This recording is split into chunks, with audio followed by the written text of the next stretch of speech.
Here is your evening meal ready for the market. And from these steers will come roasts and steaks, juicy and tender. But you'll pay for them not just any price, but a ceiling price which is fair to both buyer and seller. And you'll pay points too, so everybody can have his share.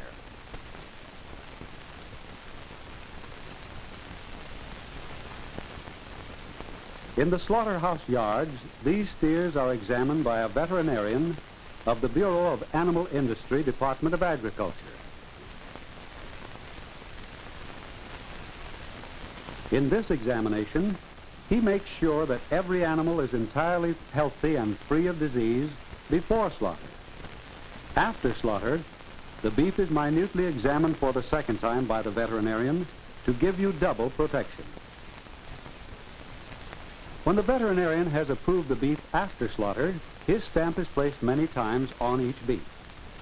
When you see these round stamps, you can be sure that your meat has been fully inspected, not once, but twice, by an expert federal veterinarian to make certain it contains no trace of disease. Before this beef can be sold, it must be graded.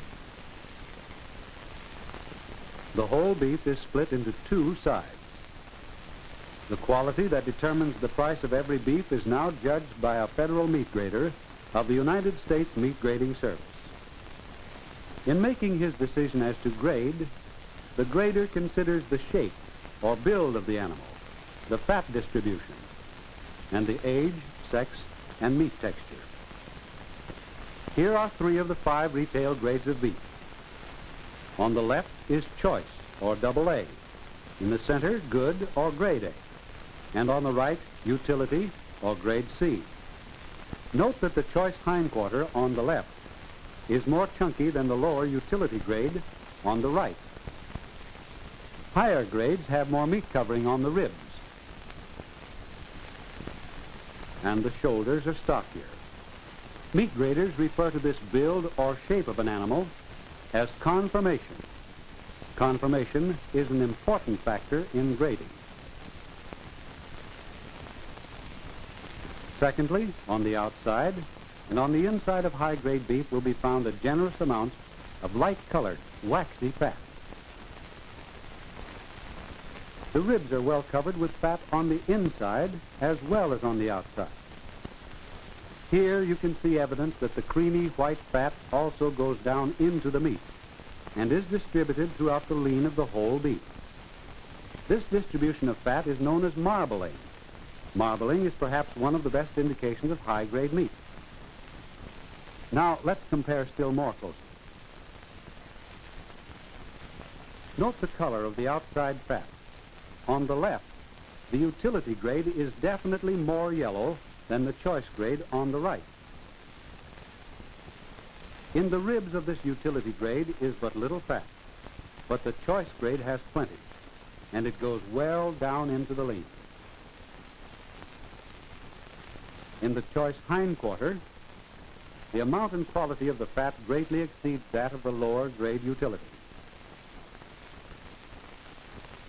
Here, the fat, its color and distribution are clearly shown with the lean.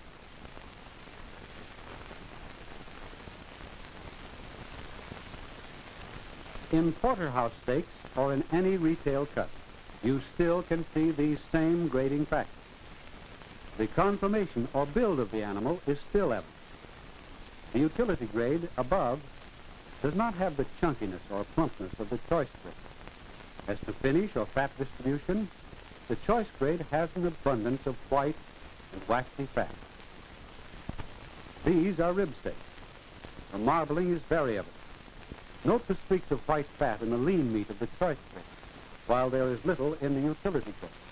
Fat is important because it seals in water-soluble flavor elements and adds to tenderness.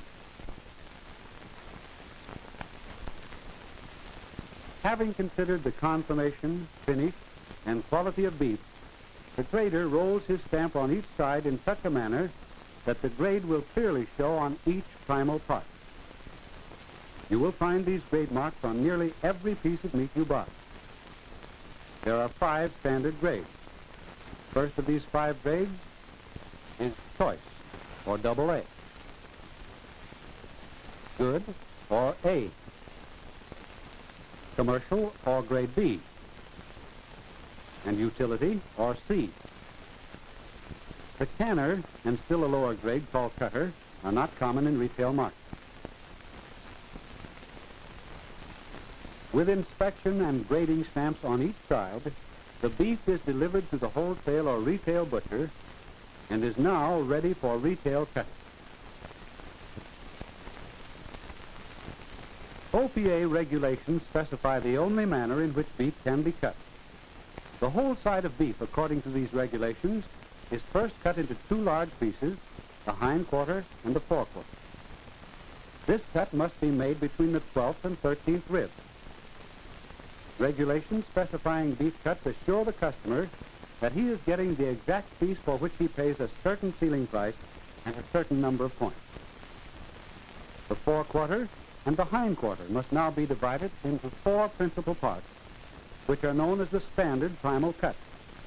Most retail cuts of meat are named after these primal cuts.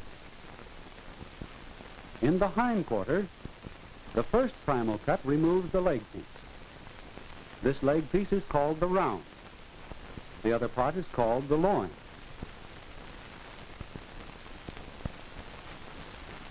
With this cut, the butcher separates the round, one of the primal cuts, from the loin. The loin, or back, is composed largely of tender, supporting muscle. You pay a higher ceiling price per pound and more points for this meat. There is not much of it in a beef. The round, on the other hand, is composed largely of muscles of locomotion and is not quite so tender. Regulations require that all meat be trimmed of fat in excess of 1 inch in thickness, but neither grade nor health stamps can be removed. The second primal cut is the belly piece and is called the flank.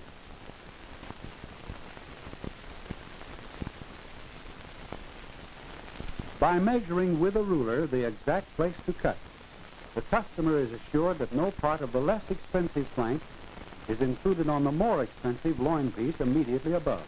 By the way, flank steaks and Swiss steaks come from this cut. Now, before the loin can be cut further, it must first be trimmed of fat. The kidney knob of heavy fat is removed. This rich suet contains the kidney. In the loin are 2 primal cuts.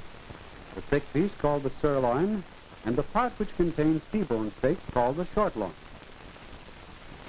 The loin contains the choicest meat in the steer. T-bone and sirloin steaks come from this section. Like the hind quarter, the forequarter is also to be cut into 4 primal cuts. The first cut removes the more expensive rib section from the lower priced shoulder and front leg. First, the skirt steak is removed. Now the butcher counts 5 ribs. And between the 5th and 6th ribs, a cut is made which divides the forequarter in 2. Note how clearly each piece displays both health and grading stamps. On the left is the breast, or brisket, foreleg and shoulder. On the right, the whole rib section. In this rib section are more of those tender supporting muscles that make for tasty eating. Below the rib section is the lower breast, called the short plate. The short ribs are part of the prime rib.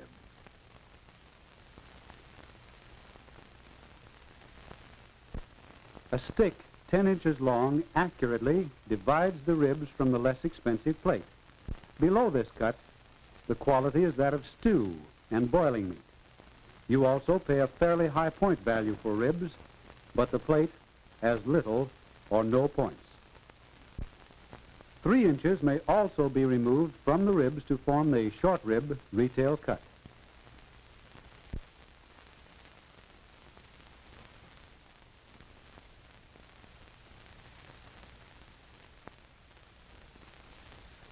This whole rib section, showing the short ribs removed, is now complete. The remainder of the forequarter is now divided into the last two primal cuts. The large shoulder piece is called the chuck. This piece contains numerous roasts.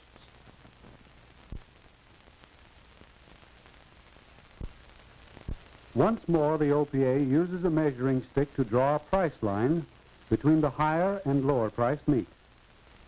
This cut separates the chuck from the lower priced brisket and foreshank. The chuck or shoulder contains largely muscles of locomotion which are less tender. The chuck is best prepared by the use of moist heat, that is pot roasting or boiling. In the remaining primal cut of the forequarter, the foreshank is lifted, revealing the brisket or breast piece. Separating the foreshank and brisket completes the primal cutting of the forequarter. Here are the four primal cuts, the wholesale pieces: brisket and foreshank, chuck, ribs and short ribs, and short plate. And we are now ready to recut the primal pieces into the retail cuts you see daily in the butcher shop. With the primal cuts well in mind, we can now proceed to the individual steaks and roasts found in retail counters. Starting with the hindquarter, the short loin with its tender meat can be cut into steaks to suit the customer. These T-bone or porterhouse steaks are among the choicest meat in the steer. You may remember before the war buying a cut known as the tenderloin or filet mignon. This cut may no longer be sold as a separate cut for a higher price, but you get it anyway as a part of these T-bones or as a part of sirloins. The sirloin primal piece is another high-quality section and is cut into steaks. Although these steaks are somewhat comparable to T-bone steaks in appearance, tenderness, and flavor, when seen in a retail counter, they are always much larger than other steaks. This steak is cut from the portion adjoining the round. The large piece of the hindquarter, the round, is now divided into 5 standard cuts which are always found in retail counters. Many fine roasts come from these cuts. The first to be removed is the rump roast.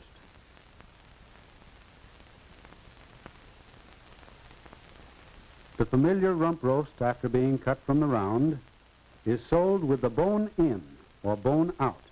Either way, it is a flavorful piece of meat.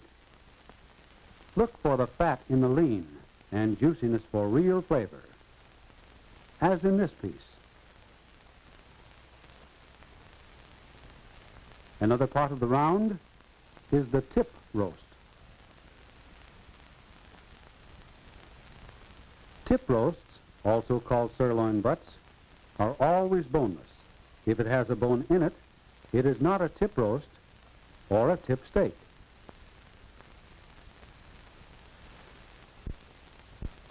This piece is large enough to be cut into 2 or 3 small roasts.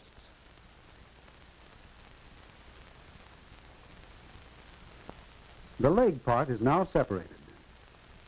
The small knuckle is discarded. This piece is then cut in 2 to make a heel piece and the hind shank. The first cut removes the lower leg from the round. This cut shows a good example of connective tissue surrounding locomotion muscles. The heel, as you see, is boneless meat, whereas the hind shank will make good soup meat. The remaining piece of the hindquarter is the full round. The full round may be sold with the bone in or the bone out. With the bone removed, the full round can be further divided into the top round, or inside piece, and the bottom round, or outside piece. Neither top round nor bottom round alone may contain the bone. These 2 pieces are then usually cut into steaks or roasts.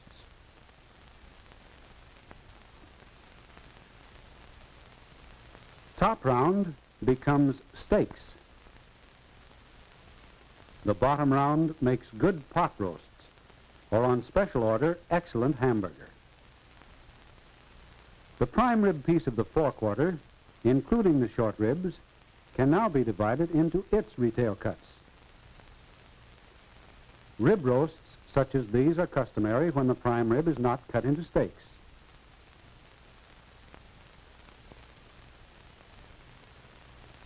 The plate piece next to the short ribs yields boiling meat and corned beef.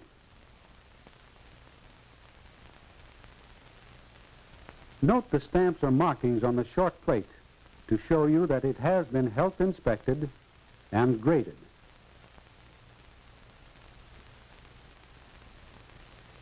Another word for chuck might be roasts, because this large piece is just about all that. The English cut of the chuck makes a fine roast.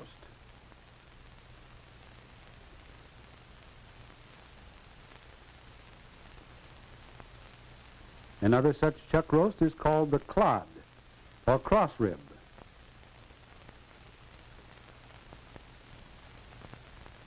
Another is the arm roast.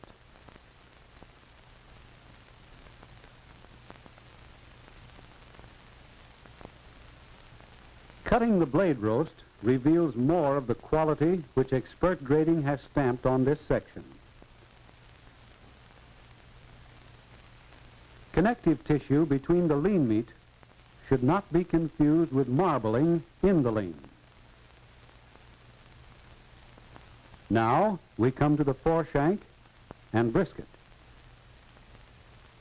This breast piece, brisket, is sold bone in or bone out as boiling meat, but more frequently as boneless brisket corned beef.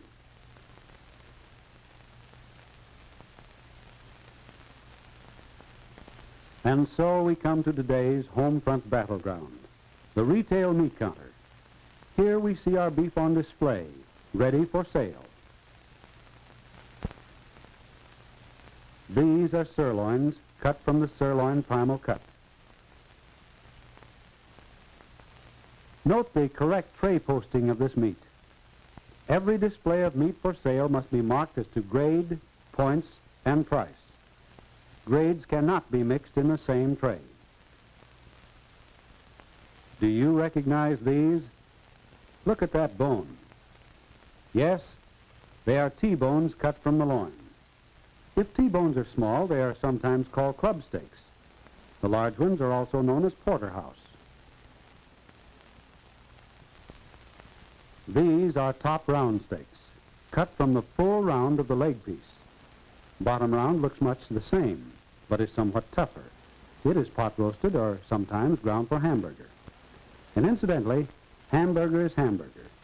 According to OPA, ground round or ground chuck must go for hamburger price unless it is especially ground in your presence and at your order.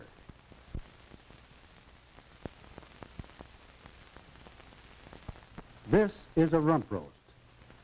While it takes years of experience to become an expert meat grader, the consumer can learn quickly to recognize this as high-grade meat. Only by relying on the grade stamp of the Department of Agriculture, which you can see here very clearly, can you be sure of just how high or how low. This is corn plate, the grade stamp still intact. And here is the short rib delicacy, bony, but very tasty. Note the connective tissue in the lean of these foreshank pieces. Don't mistake this for marbling. It is not fat. This is a tip roast, also called sirloin butt, and it's very tender.